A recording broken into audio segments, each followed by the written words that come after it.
Breaking news చూస్తున్నాము. మంచిర్యాల జిల్లా Bellampalli ఎంజేపీలో విద్యార్థినులకు food poisoning జరిగింది. 18 మంది విద్యార్థినులకు తీవ్ర అస్వస్థత నెలకొంది. రాత్రి సోరకాయ కర్రీతో భోజనం తర్వాత విద్యార్థినులను అస్వస్థతకు గురైనట్లుగా గుర్తించిన సిబ్బంది వెంటనే బెల్లంపల్లి ప్రభుత్వ హాస్పిటల్కు తరలించారు.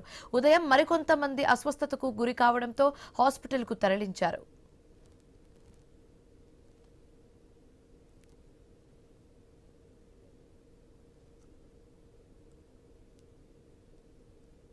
రాత్రి 10:30, 11 ఆ ప్రాంతంలో ఒక 15 మంది స్టూడెంట్స్ రావడం జరిగింది. వాళ్ళు ఏం కంప్లైంట్ ఏంటంటే వామిటింగ్స్ అని వచ్చారు.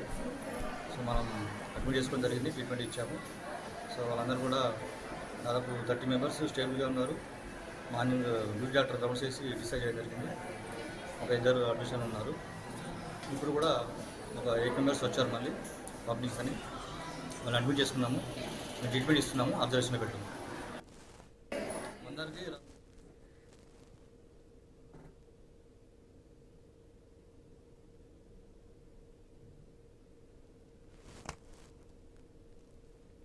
మంచిర్యాల జిల్లా బెల్లంపల్లి ఎంజేపీలో విద్యార్థినులకు ఫుడ్ పాయిజనింగ్ జరిగింది. ఇదే అంశానికి సంబంధించి మరింత తాజా సమాచారం మా కరెస్పాండెంట్ శ్రీనివాస్ అందిస్తారు. శ్రీనివాస్. శివాని, మంచిర్యాల జిల్లా బెల్లంపల్లి పట్టణ కేంద్రంలోని మహాత్మా జ్యోతిబాపులే బాలికల పాఠశాలలో మరోసారి ఫుడ్ పాయిజన్ ఘటన అయితే కలకలం అయితే రేపింది.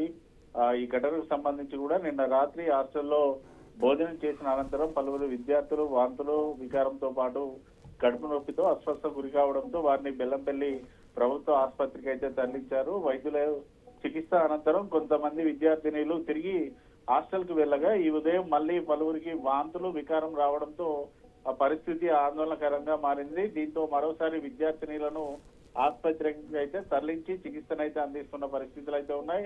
ఈ ఘటనలో ఇప్పటి వరకు సుమారు 30 మంది విద్యార్థినులు అస్వస్థతకు గురైనట్టుగానైతే సమాచారం అయితే అందుతుంది. ఆసుపత్రిలో వైద్యులు ప్రత్యేక పర్యవేక్షణలో చికిత్స అందిస్తుండగా విద్యార్థినుల ఆరోగ్య పరిస్థితిపై తల్లిదండ్రులు ఆందోళన వ్యక్తం చేస్తున్న సిచ్యువేషన్స్ అయితే ఉన్నాయి. ఫుడ్ పాయిజన్ గల అసలు కారణాలపై అధికారులు ఆరా తీస్తుండగా హాస్టల్లో ఆహార నమూనాలను పరీక్షలకు పంపే అవకాశం అయితే ఉంది. ఈ ఘటనతో పాఠశాల హాస్టల్లో కలకలం అయితే రేపుతోంది. Shivani. Right, thanks for the update Srinivas.